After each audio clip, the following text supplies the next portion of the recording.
You ask Tiger to solve. This deals with linear equations with one unknown. The final result is x equals 1. Let's solve it step by step. Simplify the expression. Expand the parentheses. Multiply the coefficients. Simplify the arithmetic.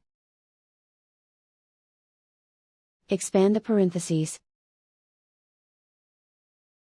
Simplify the arithmetic.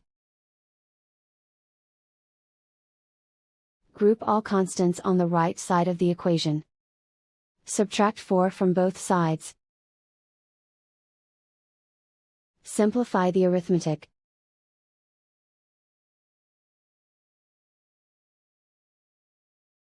Isolate the x. Divide both sides by -13. Cancel out the negatives. Simplify the fraction. Cancel out the negatives. Simplify the fraction. And so the final result is x equals 1.